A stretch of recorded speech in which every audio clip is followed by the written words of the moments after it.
नमस्कार, गिरीश गुप्ता के चैनल में आपका स्वागत है। आज हम बात करेंगे एलपीजी गैस की जो किल्लत हो रही है पूरे देश में, पूरा देश जिससे परेशान है, होटल बंद हो रहे हैं, तो उस समस्या की और कंप्लीट जो उसकी सप्लाई चेन है, इसको हम पूरे एक वीडियो में कवर करने की कोशिश करेंगे और इससे आपको ये पता लगेगा कि किसी कंपनी के बिजनेस मॉडल को समझना इतना आवश्यक क्यों होता है, क्योंकि जैसे ही आप ये पूरी सप्लाई चेन समझेंगे वैसे ही आपको जो कंपनीज किस कंपनी पे किस प्रकार का प्रभाव पड़ेगा। जो लिस्टेड कंपनी के भावों की बात कर रहा हूँ, तो लिस्टेड कंपनी के भावों पर किस प्रकार का प्रभाव पड़ेगा वो आपको ऑटोमेटिकली क्लियर हो जाएगा। इस सप्लाई चेन में कुछ कंपनीज ऐसी हैं जिनका वीडियो हम ऑलरेडी बना चुके हैं और वो प्लेलिस्ट में अवेलेबल है, आप चाहें तो देख सकते हैं। और वीडियो में जैसे जैसे उन कंपनीज के नाम आते जाएंगे मैं आपको इंगित करता जाऊंगा कि भाई ये वाला जो वीडियो हम ऑलरेडी बना चुके हैं, आप चाहें तो उसे देख सकते हैं। तो जो एलपीजी है आज वहां से शुरू करेंगे। जैसे मैंने वीडियो के शुरू में बताया, एलपीजी क्या होती है, नेचुरल गैस क्या होती है, कंप्रेस्ड नेचुरल गैस क्या होती है, आर एलएनजी क्या होती है, यानी एलएनजी क्या होती है और आर एलएनजी क्या होती है। वैसे तो हमने इस बारे में वीडियो बना रखे हैं, वहां पर हमने पूरी डिटेल में इन चीज़ों को डिस्कस किया है, लेकिन कंप्लीट जो सप्लाई चेन है, कहाँ से गैस आती है, क्यों भारत जो है इंपोर्ट करता है, तो ये सारी चीज़ें जो है वो एक वीडियो में हम कवर करेंगे। इस पूरी सप्लाई में जितनी कंपनीज हैं उनको ब्रॉडली कवर करने की कोशिश करेंगे। पहले ये समझ लेते हैं कि नेचुरल गैस क्या है और जो एलपीजी है उसका क्या संबंध है नेचुरल गैस से। देखिए, जैसे नाम से ही जाहिर है, जैसे कोयला होता है एक फॉसिल फ्यूल होता है और जैसे क्रूड ऑयल है वो ज़मीन के अंदर से निकलता है, नेचुरल रिसोर्स है, यानी कि उसको बनाया नहीं जा सकता। उसको ज़मीन से जब वो सैकड़ों सालों में, हज़ारों सालों में वो जब बना है, उसके बाद उसी तरीके से जैसे क्रूड ऑयल बनता है या कोयला बनता है, ज़मीन के अंदर से पैदा होता है, उसी प्रकार से नेचुरल गैस जो है या तो वो क्रूड ऑयल के साथ निकलती है या फिर वो जो है अलग से केवल नेचुरल गैस के जो रिजर्व्स जो होते हैं ना वो होते हैं। अच्छा, एक और मैं आपको बात बता दूं, हो सकता है आपको आज की वीडियो में हमारी जो लाइटिंग है वो प्रॉपर नहीं दिखे, कई बार तेज जलती है और कई बार मध्यम दिखे। उसका कारण ये है कि जो ट्रांसफार्मर है हमारे घर के आसपास का, मेरे ऑफिस के आसपास का, वहाँ पर वो जल गया है और जो इलेक्ट्रिसिटी सप्लाई कंपनी है उसने एक ऑल्टरनेटिव अरेंजमेंट किया है जिसके कारण वोल्टेज का फ्लक्चुएशन होता है। तो हमने ट्रांसफार्मर से संबंधित भी काफ़ी सारे वीडियो बना रखे हैं, तो आप चाहे ट्रांसफार्मर कैसे काम करता है वो भी आप समझ सकते हैं। तो खैर, मुझे क्षमा करें आज की वीडियो में जो डिस्टरबेंस आपको लगे लाइटिंग से संबंधित उसके लिए। अब जो एलपीजी और नेचुरल गैस तो मैंने आपको बता दिया। अब नेचुरल गैस का जो कंपोजिशन है आपको वो समझना आवश्यक है। तो उसमें बेसिकली जो है 90% तक, 80 to 90% मीथेन गैस होती है, जिसका केमिकल कंपोजिशन, जो उसका फॉर्मूला है वो CH4 है, कार्बन और हाइड्रोजन का एक वो यौगिक है, आप ये समझ लीजिए गैस की फॉर्म में आता है। और इसके साथ ही उसमें थोड़ी बहुत एथेन होती है, प्रोपेन होती है और ब्यूटेन होती है। तो ये गैसेज है और तो काफ़ी सारी इम्प्योरिटीज भी होती है। अब नेचुरल गैस से एलपीजी कैसे अलग है वो समझने की कोशिश करते हैं। तो ये जो चार कंपोजिशन है, यानी मेथेन, एथेन, प्रोपेन और ब्यूटेन, ये जो चार जो गैसेस हैं, जो नेचुरल गैस की मेन कंपोजिशन है, जिसमें नंबर वन जो गैस है मीथेन, जो 80 to 90% होती है, उसके जो तीसरा और चौथा अवयव है, एलिमेंट जो है, यानी प्रोपेन और ब्यूटेन, इनको जब हम अलग करते हैं तो वो जो अलग होने के बाद उसको जब लिक्विफाई कर दिया जाता है और उसको सिलेंडर में भर दिया जाता है तो उसको हम एलपीजी या लिक्विफाइड पेट्रोलियम गैस बोलते हैं। ठीक है, ये तो रही बात नेचुरल गैस की और जो एलपीजी के रिलेशन की कि किस तरह का कंपोजिशन है। अब ये जो नेचुरल गैस है ये कहाँ से आती है, तो देखिए, पहली चीज तो ये है कि ये जो भारत में भी इसकी अवेलेबिलिटी है, KG-D6 बेसिन है, असम के कुछ क्षेत्र हैं और बॉम्बे हाई है, तो वहाँ से भारत की अवेलेबिलिटी भी है, भारत में भी अवेलेबल है। लेकिन भारत में समस्या ये है कि जितनी डिमांड है उसके कंपैरिजन में लगभग 50% ही भारत में सप्लाई है। इसलिए भारत जो है ना वो नेट नेचुरल गैस का इंपोर्टर है। अब जैसे जैसे वीडियो में आगे बढ़ेंगे तो आपको ये पता लगेगा कि नेचुरल गैस कहाँ कहाँ काम आती है। एलपीजी की काम नहीं आती, काफ़ी सारी अन्य जगह भी काम आती है। अब पहले ये समझते हैं कि जो वर्ल्ड में सबसे टॉप मोस्ट एक्सपोर्टर हैं नेचुरल गैस के, भाई उनके उस देशों में भंडार होंगे तो वो उनको एक्सपोर्ट कर पाएंगे। तो ये कौन कौन से एक्सपोर्टर हैं और किस तरीके से वहां से एक्सपोर्ट वो करते हैं, मतलब दो मेथड्स हैं एक्सपोर्ट करने की गैस को, तो वो दोनों मेथड डिस्कस करेंगे। तो पहले जो सबसे बड़े एक्सपोर्टर उनकी बात करते हो, उसमें से जो मेजर एक्सपोर्टर हैं उसमें यूएसए, रशिया है, कतार है, ऑस्ट्रेलिया है। इसके अलावा छोटे छोटे जैसे नॉर्वे है और ये ओमान है, यूएई है। तो इस तरह की जो कंट्रीज हैं ये भी एक्सपोर्टर लेकिन छोटे पैमाने पर हैं। अब ये जो गैस है, जब गैस भंडार में से निकलती है तो दो तरीके से वो ट्रांसपोर्ट की जा सकती, मतलब जहाँ जहाँ उसका यूज हो रहा है वहां तक पहुंचाने के दो तरीके हैं। जो पहला तरीका है वो तो है पाइपलाइन के थ्रू। अब पाइपलाइन में क्या है, गैस आई और उसको हाई प्रेशर पे कंप्रेस करते, जिस प्रकार से अपना वाटर सप्लाई होती है, ठीक है। तो वाटर सप्लाई में तो जो सिस्टम होता है, तो जहाँ से जो आपका वाटर सप्लाई जो एरिया है या वाटर सप्लाई का यूनिट जो है, वहां से उसको पंप किया जाता है पानी को और वो आपके घरों तक आता है। तो इसी प्रकार से जो गैस है उसको हाई प्रेशर पे पंप करके जो पाइप्स के द्वारा वो जो अपना डेस्टिनेशन है वहां तक पहुंचाया जा सकता है। अब पाइपलाइन में एक दिक्कत आती है। देखिए पाइपलाइन क्या है कि अगर आपका नेबरिंग कंट्री है, जैसे रशिया है, रशिया का नेबरिंग कंट्री है चाइना, ठीक है, तो वहां से तो आसानी से आप गैस पहुंचा सकते हैं। लेकिन अगर मान लीजिए बीच में कोई दुश्मन देश है, जैसे मान लीजिए अगर हम भारत जो है वो कतार से लेना चाहे गैस पाइपलाइन के थ्रू, तो बीच में क्या है, अफगानिस्तान और पाकिस्तान जैसे कंट्रीज पड़ते हैं। तो वहां से जो पाइपलाइन आप आएगी तो वो एक प्रॉब्लमेटिक एरिया हो सकता है, क्योंकि कभी भी कुछ भी जो दिक्कत हुई, दोनों देशों के बीच में तनाव हुआ, तो वहां भारत और पाकिस्तान के बीच में तो पाइपलाइन की जो सप्लाई है ना वो बेसिकली वो उसमें वो जो पाकिस्तानी लोग हैं वो इश्यू पैदा कर सकते हैं। तो पाइपलाइंस के थ्रू जो ट्रांसपोर्टेशन है गैस का, वो सबसे बढ़िया उसका उदाहरण जो है वो है रशिया। तो रशिया जो है अपनी, अब उसके पास मेजरली दो पाइपलाइंस हैं या पाइपलाइंस का ग्रुप है दो साइड में। एक तरफ चाइना को वो सप्लाई करता है और जो दूसरी तरफ की जो सप्लाई है वो यूरोप को सप्लाई करता है।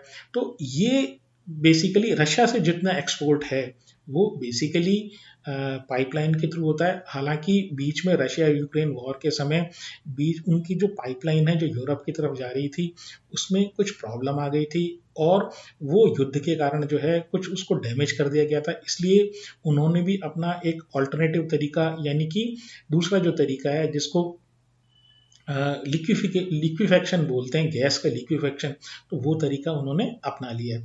तो एक रहा पाइपलाइन के थ्रू। अब जो दूसरी बात है वो है लिक्विफेक्शन के थ्रू। लिक्विफेक्शन का क्या मतलब होता है, जिस जगह से वो गैस निकलती है वो गैस को लो टेम्परेचर यानी -162 डिग्रीज पे, -162 डिग्रीज तक उसको ठंडा किया जाता है। तो वो प्लांट होता है वहां पर उसको ठंडा किया जाता है। जैसे उसको -162 डिग्रीज पर ठंडा होता है, वो ठंडा किया जाता है, तो वो जो गैस है ना वो लिक्विड में बदल जाती है। वो इसी तरह की कुछ चीज है जैसे अपन भाप होती है ना, भाप को अगर आप ठंडा करें तो पानी में बदल जाता है। भाप का टेम्परेचर अगर आप कम कर दें तो वो पानी में बदल जाता है। उसी तरीके से जो गैस है, ये मीथेन गैस है, ये भी ये जो नेचुरल गैस है ये भी -162 डिग्रीज पे अगर आप इसको ठंडा कर दें तो ये ये गैस जो है वो लिक्विड में बदल जाती है। अब लिक्विड का क्या फायदा होता है, लिक्विड का फायदा ये है कि वो जो है ना अपना वॉल्यूम का 1/600 कम हो जाता है। यानी कि आप ही समझ लीजिए कि जो 600 लीटर गैस है वो 1 लीटर लिक्विड में बदल जाती है। अब आप ये देख लीजिए इतना छोटा, मतलब उसके लिए कंटेनर जो होता है ना वो छोटा हो जाता है। फिर क्या होता है, जब ये लिक्विड में बदल गई तो इसमें इसको इतना ही ठंडा करके, यानी -162 पे जब वो -162 डिग्रीज पे वो ठंडी गैस है, उस ठंडा जो लिक्विड है उसको ही एक क्रायोजेनिक जो टैंकर्स हैं उनके थ्रू, स्पेशलाइज्ड शिप्स होते हैं तो उनके थ्रू इसको ट्रांसपोर्ट किया जाता है समुद्र के मार्फत। तो समुद्र के रास्ते ये गैस स्पेशलाइज्ड टैंकर्स में एक स्थान से दूसरे स्थान तक जाती है, और यही मेजर मोड है भारत जो फॉलो करता है, यानी भारत जो इंपोर्ट करता है उसका मेजर मोड ये लिक्विफाइड एलएनजी यानी लिक्विफाइड नेचुरल गैस है। उस नेचुरल गैस को टैंकर्स के थ्रू ठंडा करके लिक्विड फॉर्म में समुद्र के रास्ते भारत तक लाया जाता है। अब देखिए इशू क्या हो रहा है, भारत का जितनी सप्लाई है, भारत 50% लगभग जो अपने रिक्वायरमेंट का 50% तो इंपोर्ट से पूरा करता है, और 50% जो उनके खुद के, जैसे मैंने बताया KG-D6 बेसिन है असम में, कुछ उनका गैस का प्रोडक्शन है, और जो बॉम्बे हाई से जो गैस का प्रोडक्शन है तो वहां से पूरा करता है, तो 50% इंपोर्ट करता है। अब जो भारत है वो अपनी रिक्वायरमेंट का 45% कतार से प्राप्त करता है। अब ये जो कतार में एक इश्यू हो गया है, जब ये ईरान, इसराइल और अमेरिका का वॉर शुरू हुआ तो ईरान ने कतार के ऊपर भी हमला किया, तो कतार ने जो अपना नेचुरल गैस का प्रोडक्शन बंद कर दिया। इसके बाद जो सप्लायर्स थे, और जो सप्लायर्स थे चाहे वो ओमान में हो या यूएई में हो, तो उन्होंने भी इस डर के कारण कि भाई ये पता नहीं गैस जो है वो स्ट्रेट ऑफ हॉर्मुज से पास हो पाएगी या नहीं हो पाएगी, क्योंकि स्ट्रेट ऑफ हॉर्मुज जो है वो, उसके लिए ईरान ने ये कह दिया कि जो भी टैंकर एनर्जी लेके, यानी कि या तो गैस लेके या क्रूड ऑयल लेके जो पास होगा इस एरिया से, उस पर हम अटैक करेंगे। तो वो जो बाकी सप्लायर्स थे अदर देन कतार, मिडिल ईस्ट की जो नेचुरल गैस के सप्लायर्स थे, उन्होंने भी ये कह दिया कि भाई आपके कॉन्ट्रैक्ट, आपके और हमारे बीच में नेचुरल गैस का कॉन्ट्रैक्ट तो ठीक है, लेकिन जो कॉन्ट्रैक्ट होता है उसमें एक क्लॉज होता है, उसको फोर्स मेज्योर क्लॉज बोलते हैं। फोर्स मेज्योर का मतलब ये कि जो सप्लायर के बस में ऐसी कंडीशन हो जाना कि जो सप्लायर के बस में नहीं हो, भाई युद्ध हो गया, अब मैं टैंकर भेजूंगा, मेरे टैंकर पे हमला हो गया, मेरा टैंकर नष्ट हो गया, उसकी जिम्मेदारी कौन लेगा। और दूसरी बात यह है कि यहाँ तो सप्लाई नहीं हो रहा, या तो जो गैस फील्ड बंद है या उसमें लिमिटेड प्रोडक्शन हो रहा है, तो मैं आपको कहाँ से सप्लाई करूँ। तो इसलिए मैं फोर्स मेज्योर के कारण आपको जो कॉन्ट्रैक्ट के नियमानुसार गैस सप्लाई नहीं कर सकता। तो ये जो प्रॉब्लम है ना, ये प्रॉब्लम भारत को परेशान कर रही है। अब क्या है, ये चीज तो आपने ये समझा कि भाई भारत की जो प्रॉब्लम है, गैस की प्रॉब्लम भारत में क्यों नहीं आ पा रही है। लेकिन अब आपको ये भी समझते हैं कि जब मान लीजिए एक टैंकर, दो टैंकर या पांच टैंकर किसी ऑल्टरनेटिव रूट से जब भारत में आते हैं तो फिर क्या होता है, तभी आप ये समझ पाएंगे कि किस प्रकार का गैस इंफ्रास्ट्रक्चर भारत में बना हुआ है। अब जब शिप जो लिक्विफाइड नेचुरल गैस लेकर जब भारत के किसी टर्मिनल पे पहुंचता है तो वहां पर स्पेसिफिक अलग तरीके का इंफ्रास्ट्रक्चर होता है। उस ठंडी जो गैस जो ठंड के कारण लिक्विड में बदल दी गई है, उसको अनलोड करने के लिए वहां पर भी स्पेशली क्रायोजेनिक टैंक में इनको अनलोड किया जाता है। अनलोड करने के बाद लिक्विड फॉर्म में अनलोड हुआ, उसके बाद उसको हीट किया जाता है, हीट करने से वो वापस गैस में बदल जाती है। और ये जो गैस है ये वो नेचुरल गैस का ओरिजिनल रूप जहां से ये सप्लाई हुई, जिस फील्ड से सप्लाई हुई, उसी तरह के फॉर्म में आ जाती है, मतलब गैस फॉर्म में आ गई। अब पहले ये समझते हैं कि ये जो कौन कौन सी कंपनीज हैं जो इस तरह के एलएनजी टर्मिनल्स जो है ना वो पोर्ट्स पे ऑपरेट करते हैं। तो सबसे बड़ा जो नाम है वो नाम है पेट्रोनेट एलएनजी का। तो पेट्रोनेट एलएनजी जो है वो दहेज और कोची ये दो टर्मिनल ऑपरेट करती है। और इसके अलावा जो अनलिस्टेड स्पेस में है वो अडानी एलएनजी करके है। इसके अलावा एक ढाबोल डाभोल महाराष्ट्र में डाभोल एलएनजी है, जो GAIL Gas Authority of India Limited और जो दाभोल पावर प्लांट है उसके बीच में वो एक जॉइंट वेंचर है। तो नेचुरल गैस का प्रोडक्शन हुआ, उसको मैंने लिक्विफाई किया, उसको टैंकर से ट्रांसपोर्ट किया, उसको मैंने वापस गैस में कन्वर्ट कर दिया। ओरिजिनल जो मैंने लिक्विफाई किया तो लिक्विफाइड नेचुरल गैस जब मेरे यहाँ पोर्ट पर जैसे भारत में आ गई, उसको मैंने रीगैसिफाई कर दिया, तो उसको आर एल एन जी या regasified natural liquid natural gas R L N G बोल देते हैं। तो ये गैस के फॉर्म में कन्वर्ट हो गई। अब ये जो गैस है ये तो पोर्ट पे है, अब इसका क्या करें? तो यहाँ से एक इंफ्रास्ट्रक्चर बनाया है जहाँ रोल आता है companies like gas Authority of India limited. पूरे देश भर में gas Authority of India limited की पाइपलाइंस बिछी हुई है। उन पाइपलाइंस के थ्रू कुछ प्राइवेट पाइपलाइंस भी है, जैसे अडानी की खुद की पाइपलाइंस हैं, कुछ अन्य कंपनीज की खुद की पाइपलाइंस हैं, लेकिन जो मेजोरिटी जो भारत में पाइपलाइंस का जाल है वो गेल अथॉरिटी ऑफ इंडिया लिमिटेड या गेल या gas Authority of India limited ने बिछा रखा है। उसके थ्रू ये जो गैस है ये ट्रांसपोर्ट होती है। अब आप ये देखिए, ये इसी तरह का सिस्टम है कि आपने कोई रोड बनाई, जब आप रोड बनाते हैं तो आपको उस रोड पे चलने के लिए टोल वसूल करने का हक है।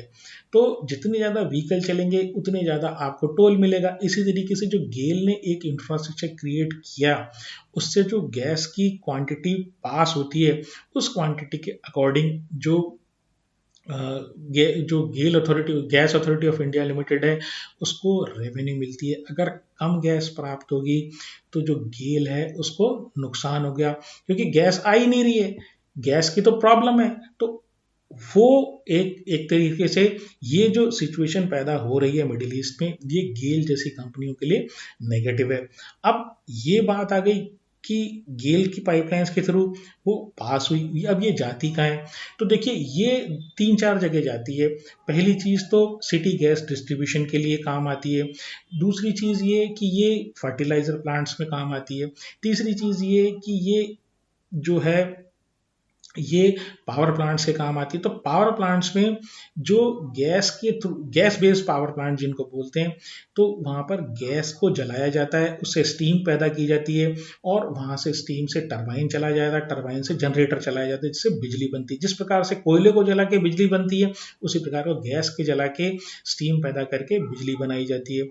अब जैसे ही आपने पावर प्लांट को सप्लाई जो है वो कम हुई तो पावर प्लांट का एक तो रुकने का खतरा हो जाता है, या जो इनपुट कॉस्ट है वो जब बढ़ती है, भाई गैस की अवेलेबिलिटी नहीं है तो जैसे ही पावर प्लांट की के लिए जो इनपुट है उसकी कॉस्ट बढ़ेगी, तो खतरा इस बात का होता है कि जो आउटपुट है, जो बिजली की कॉस्ट है, वो भी वो कंपनी बढ़ाने पर मजबूर हो जाए। तो ये भी बेसिकली हायर कॉस्ट जो होती है ना, हायर इनपुट कॉस्ट, अगर वो एब्जॉर्ब करती है कंपनी तो उसको नुकसान है। अगर वो प्राइस बढ़ाती है तो भी होता ये है कि जनरली जो यूजर होता है, बल्क यूजर होता है, वो कुछ ना कुछ ऑल्टरनेटिव प्रबंध करने का कोशिश करता है। शॉर्ट टर्म में नहीं करता, लेकिन कोशिश ये करता है यार बिजली की कॉस्ट इतनी बड़ी होगी, मैं क्यों नहीं मैं जो जो अनकन्वेंशनल एनर्जी रिसोर्स है, सोलर पावर प्लांट लगा दूं, या मैं जो विंड पावर प्लांट लगा लूं, या इनका हाइब्रिड लगा लूं। तो यही कारण है कि जो कुछ ऑल्टरनेटिव एनर्जी जो है जिसको अनकन्वेंशनल एनर्जी बोलते हैं, वो उसके जो इंफ्रास्ट्रक्चर बनाने वाली कंपनीज हैं, तो उन कंपनीज के भाव तेज हो रहे हैं। बाजार, एक बात आप ध्यान रखिए, बाजार सेंटिमेंट में चलता है। अब ये एक्चुअली बैलेंस शीट के मतलब उस कंपनी के, जिन कंपनीज के भाव बढ़ रहे हैं जो अनकन्वेंशनल एनर्जी रिसोर्सेज के प्लांट्स बनाते हैं, यानी जो सोलर पावर प्लांट तैयार करते हैं या जो ये विंड पावर प्लांट तैयार करते हैं, उनकी एक्चुअली परफॉर्मेंस में, फाइनेंशियल परफॉर्मेंस में फर्क पड़े या नहीं पड़े, बाजार सेंटिमेंट पे चलता है, इसलिए इन शेयरों के भाव बढ़ते हैं। दूसरी चीज रही, बात करते हैं फर्टिलाइजर की। तो फर्टिलाइजर में जो गैस काम आती है वो बेसिकली वो जो होती है उसके लिए फीड स्टॉक होता है। फीड स्टॉक का मतलब ये जो मीथेन होती है नेचुरल गैस में, इसी को कन्वर्ट कर दिया जाता है फर्टिलाइजर की फॉर्म में केमिकल प्रोसेस के थ्रू। तो वहां पर भी जो गैस होती है उसकी अगर इनपुट प्राइस बढ़ती है, वैसे सस्ती दरों पर, ये प्रायोरिटी सेक्टर है, जो फर्टिलाइजर हुआ या जो आपका पावर प्लांट्स हुए, प्रायोरिटी सेक्टर है, तो इनको प्रायोरिटी होती है और इनको जो रेट मिलती है, जो गैस की रेट मिलती है, वो भी एक्चुअली सस्ती दरों पर मिलती है। कमर्शियल रेट्स पर इनको गैस नहीं दी जाती, सस्ती रेट पे दी जाती है, जिसको एडमिनिस्ट्रेड प्राइस रेट बोलते हैं। लेकिन बात ये, जब गैस की कमी हो रही है और जैसे सिलेंडर पे दाम जो सरकार ने 60 रुपये बढ़ा दिए, उसी प्रकार से ये जो फर्टिलाइजर है या पावर प्लांट है, यहाँ पर भी चाहे एडमिनिस्ट्रेड प्राइस भी हो तो भी दाम बढ़ने की पूरे पूरे चांसेस होते हैं। तो इनके लिए भी इनपुट कॉस्ट बढ़ने का खतरा होता है। तो ये फर्टिलाइजर कंपनीज के लिए भी एक तरीके से नेगेटिव है। अब आ गए, अब तीसरी बात करते हैं, जब पाइपलाइंस के थ्रू जैसे मैंने बताया वो शहरों तक पहुंच गई, तो सिटी गैस डिस्ट्रीब्यूशन के पास सिटी गैस डिस्ट्रीब्यूशन के लिए वो तैयार हो गई। अब ये सिटी गैस डिस्ट्रीब्यूशन में दो तरीके से ये सप्लाई होती है, या कहीं तीन तरीके से सप्लाई होती है। हाई प्रेशर पे जब उसको मैं कंप्रेस कर दूंगा, उसी नेचुरल गैस को जो पाइपलाइन के थ्रू मेरे को शहर में मिली, शहर के बाहर एक प्लांट होगा, वहां से कंप्रेस कर दूंगा हाई प्रेशर पे, और उसको डिफरेंट अपने यूनिट्स में, जिसको सीएनजी स्टेशंस बोलते हैं, वहां तक जब मैं भेज देता हूँ, तो ये ट्रांसपोर्टेशन में काम आती है, तो कारों में काम आती है, ट्रक्स एंड बसेस में काम आती है, जो ये थ्री व्हीलर्स में काम आती है। तो ये सारी जो गैस, सेम गैस है, वो सीएनजी कहलाती है।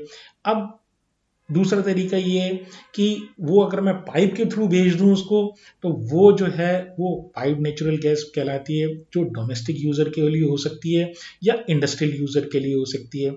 अब ये यहाँ पर इसी नेचुरल गैस को अगर मैं रिफाइन करके या प्रोसेस करके इसमें से प्रोपेन और ब्यूटेन निकाल लूं और उसको सिलेंडर में भर दूं, तो वो मेरी कहलाती है एलपीजी। तो ये बेसिकली एक ही गैस से आप ये देखिए, सीएनजी निकल गई कंप्रेस नेचुरल गैस व्हीकल के लिए, pipe natural gas domestic user के लिए और इंडस्ट्रियल यूजर के लिए, और वहीं से मिल गई मुझे जो ये एलपीजी यानी प्रोपेन और ब्यूटेन जब मैंने निकाल ली। अब यहाँ जो प्राइसिंग है, अब उसके बारे में एक बार बात करते हैं। अब ये दो तरीके की प्राइसिंग होती है, एक एडमिनिस्ट्रेड प्राइस मैकेनिज्म होती है, और जो दूसरा है जिसको एपीएम बोलते हैं, और जो दूसरा है वो फ्री प्राइसिंग होती है। तो जो जनरली कमर्शियल यूजेस जो होते हैं, वहां पर जो प्राइसिंग होती है वो फ्री प्राइसिंग होती है, और जो डोमेस्टिक यूज के लिए होता है या सीएनजी के लिए जो यूज होता है, वो काफी हद तक एडमिनिस्ट्रेड प्राइस मैकेनिज्म में होती है। अब इसमें ये भी ध्यान रखना पड़ेगा कि भाई सरकार द्वारा ये जो एडमिनिस्ट्रेड प्राइस मैकेनिज्म है, जो सरकार द्वारा निर्धारित की जाती है, यहाँ पर सरकार गैस का कोटा अलॉट करती है, और उसी कोटे को जनरली ये जो कंपनी है, जो सिटी गैस डिस्ट्रीब्यूशन कंपनीज हैं, ये सस्ती रेट पर, मतलब जो सरकार जो निर्धारित करती है रेट, उस पे बेचती हैं। तो अब आप ये समझिए कि मान लीजिए किसी कंपनी ने गैस को इंपोर्ट किया, और इंपोर्ट करने के बाद उसको कमर्शियल जो उनके यूजर्स हैं उसको भेजा, तो वहां तो एडमिनिस्ट्रेटिव प्राइस मैकेनिज्म का रोल ही नहीं है। तो जिस कंपनी के जितने ज्यादा जो ग्राहक कमर्शियल वाले होंगे, उस कंपनी को उतना ही ज़्यादा फायदा होने की गुंजाइश होती है। दूसरी बात ये कि अगर गैस की प्राइसेस ओवरऑल बढ़ती भी हैं, तो इन कंपनीज को भी ये राइट है कि depending upon Kota of APM gas and non APM gas, उसमें जो प्राइस मिक्स होता है उसके हिसाब से ये अपनी प्राइस भी इंक्रीज कर देते हैं। और यही कारण है जो सिटी गैस डिस्ट्रीब्यूशन कंपनीज हैं, उनके शेयर्स के भाव चढ़ रहे हैं, और उसमें जो अडानी टोटल गैस हो गया, इसके अलावा जो इंद्रप्रस्थ गैस हो गया, इसके अलावा महानगर गैस हो गया, और इसके अलावा गुजरात गैस हो गया, तो इनके जो प्राइसेस बढ़ रहे हैं वो इसी सेंटिमेंट के कारण बढ़ रहे हैं कि भाई जो गैस है उसके दाम ये बेसिकली बढ़ाएंगे। इन सारी कंपनीज में से हमने जो एक कंपनी है महानगर गैस, उसका डिटेल वीडियो बना रखा है, वहाँ पे इस कंपनी की, इस तरह की जो सिटी गैस डिस्ट्रीब्यूशन कंपनीज हैं, उनकी डिटेल वर्किंग आपको मिल जाएगी। इसके अलावा एक अन्य कंपनी है जो बड़ी इंटरेस्टिंग है, उसका भी हमने वीडियो बना रखा है, जो प्लेलिस्ट में अवेलेबल है, आप चाहें तो देख सकते हैं। उसका नाम है कॉन्फिडेंस पेट्रोलियम। अब ये कॉन्फिडेंस पेट्रोलियम जो है एक प्राइवेट सेक्टर की कंपनी है, और छोटे सिलेंडर बेचती है। जो बड़े, जो जिस तरीके के ये सिलेंडर अपने घर में आते हैं उस तरह के नहीं, छोटी साइज के सिलेंडर बेचती हैं, और ज़्यादातर इनका जो काम है वो बेसिकली कमर्शियल ग्राहक इनके हैं, डोमेस्टिक भी हैं, लेकिन ज़्यादातर इनके ग्राहक जो है कमर्शियल हैं। अब जब ये इंपोर्ट करेंगे, यहाँ तो एपीएम का कोई चक्कर ही नहीं है, भाई ये सरकार से गैस ही नहीं लेते हैं, ठीक है। तो वहाँ पर जो इनके ग्राहक हैं वो ज़्यादातर कमर्शियल हैं, और मार्केट रेट पे ये सप्लाई करने उस चीज को, मतलब मार्केट रेट पे गैस को सप्लाई करने के लिए फ्री है ये, ठीक है। तो इस कारण से ही जब ये दाम बढ़ाएंगे, जब गैस की एलपीजी की किल्लत हो रही है, तो जब गैस के दाम बढ़ेंगे तो इस तरह की कंपनीज जो हैं वो फायदे में रहती हैं। और यही कारण है कॉन्फिडेंस पेट्रोलियम जो है ना उसका शेयर का प्राइस काफ़ी बढ़ रहा है। अब बात करते हैं कि भाई ये सब तो चीज़ तो ठीक है कि चलो गैस वाली जो कंपनीज हैं किसी को नुकसान होगा किसी को फायदा होगा। भाई जो आईओसी है, ओएनजीसी है या एचपीसीएल है, बीपीसीएल है, ये सरकारी कंपनीज हैं। अब इसमें इस तरह की जब किल्लत आती है या क्रूड ऑयल की के दाम बढ़ते हैं तो ये अचानक से तो अपने प्राइसेस बढ़ा नहीं पाते।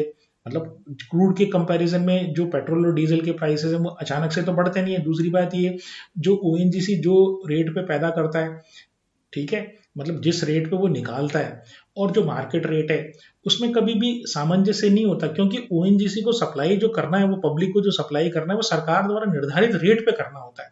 तो क्रूड के दाम बढ़ भी जाएं तो कोई बहुत ज्यादा इन जो एचपीसीएल, बीपीसीएल, आईओसी और ओएनजीसी जो है ना उस तरह की कंपनी को बहुत ज्यादा फायदा नहीं होता बल्कि नुकसान होने के ज्यादा चांसेस होते हैं। तो ये वाली जो कंपनीज हैं ये बेसिकली न्यूट्रल टाइप की कंपनीज हैं, न्यूट्रल टू नेगेटिव इनके लिए ये फिलहाल का जो सिनारियो न्यूट्रल टू नेगेटिव है।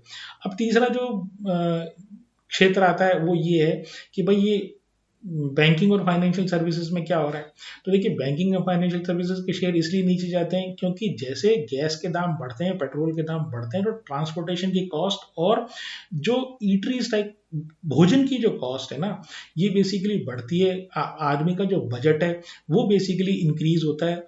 तो होता ये है कि इस चीज से इन्फ्लेशन बढ़ता है और इन्फ्लेशन बढ़ने के कारण ब्याज की दरों में जो वृद्धि होने के चांसेस होते हैं। तो जो सेंट्रल बैंक जिन रेटों को डिसाइड करता है वो इन्फ्लेशन के बेसिस पे डिसाइड करता है।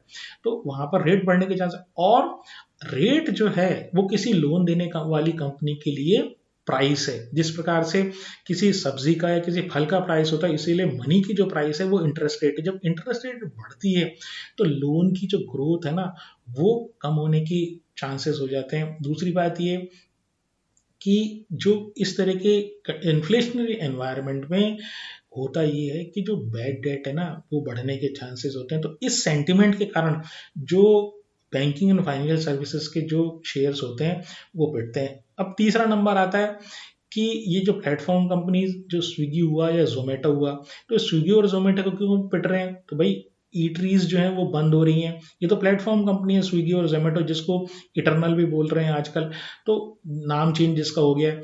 तो वो स्विगी और जोमेटो जो है प्लेटफॉर्म कंपनी है, ये तो कमीशन लेती हैं रेस्टोरों से वो खाना आप तक पहुंचाने के लिए। अब अगर खाना ही नहीं है, एलपीजी के शॉर्टेज के कारण रेस्टोरेंट भी बंद हो रहे हैं, तो इनकी ऑफ कोर्स प्लेटफॉर्म फी भी ये इनकी कमी आएगी, इनके रेवेन्यू में कमी आएगी, इनका जो बिजनेस मॉडल पे इम्पैक्ट, इनके बिजनेस पे इम्पैक्ट आता है। तो इसलिए इन कंपनीज के शेयर बिट रहे हैं। अब बात करते हैं एफएमसीजी कंपनीज की, जो असेंशियल कमोडिटीज होती है। तो जब एलपीजी की प्राइस बढ़ती है या क्रूड ऑयल की प्राइसेस बढ़ती हैं तो ट्रांसपोर्टेशन की कॉस्ट बढ़ती है, तो इन चीज़ों की कॉस्ट भी बढ़ती है। एफएमसीजी जो असेंशियल गुड्स है उनकी भी प्राइसेस बढ़ती हैं। तो एफएमसीजी कंपनीज का ये रहता है कि भाई इनके जो प्राइस बढ़ने के कारण इनका जो कंजम्पशन है ना वो भी बेसिकली कम हो जाएगा। अच्छा, ये सब तो रही भाई न्यूट्रल टू नेगेटिव है। और थोड़ी बहुत जो सिटी गैस डिस्ट्रीब्यूशन टाइप की कंपनीज है वो पॉजिटिव में रहती हैं। कॉन्फिडेंस पेट्रोलियम वाली जो कंपनी है वो फायदे में रहती हैं। उस तरह की जो कंपनीज है वो फायदे में रहती है। अब एक और जो कंपनी है वो फायदे में वो रहने वाली है जो जो फास्ट मूविंग इलेक्ट्रिकल गुड्स जो बनाती हैं, तो किचन अप्लायंसेस बनाने वाली कंपनी, इंडक्शन कुकटॉप बनाने वाली कंपनी। में गैस की किल्लत हो गई तो लोग क्या करेंगे भाई, सैंडविच खाएंगे तो टोस्टर बनाने वाली कंपनी या इंडक्शन कुकटॉप बनाने वाली कंपनी जिसमें आप बिजली के थ्रू जो है वो आप अपना खाना बना पाएंगे। तो वो जिस तरह की कंपनीज है जैसे बटरफ्लाई, गांधीमती हुआ, टीटी के प्रेस्टीज, ये सब कंपनीज भाग रही हैं। अब जब ओवरऑल मार्केट नीचे गिरता है, चाहे वो डर के कारण हो, चाहे इन्फ्लेशन के कारण हो या आर्थिक स्थिति देश की खराब होने के कारण हो, तो वहां पर होता क्या है, एक और जो उसमें एक और तरह की जो कंपनीज उसमें पिटती हैं वो है ब्रोकरेज फर्म वाली कंपनी। अब ये क्यों पिटती हैं?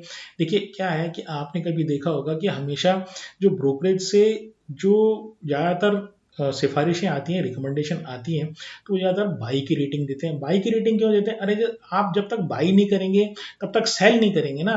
पहले एक बार बाई करेंगे उसमें कमीशन आएगा, एक बार सेल करेंगे उसमें कमीशन आएगा। अगर आप जो अगर सेल ही सेल की रिकमेंडेशन देंगे तो सेल करके तो आप बैठ जाएंगे, फिर बाई करेंगे ही नहीं। मतलब पता नहीं कब करेंगे। इसलिए आप हमेशा देखेंगे कि जो ज़्यादातर मतलब 80% तक जो ब्रोकरेज फर्म जो रिकमेंडेशन देती हैं वो बाई की रिकमेंडेशन देती हैं।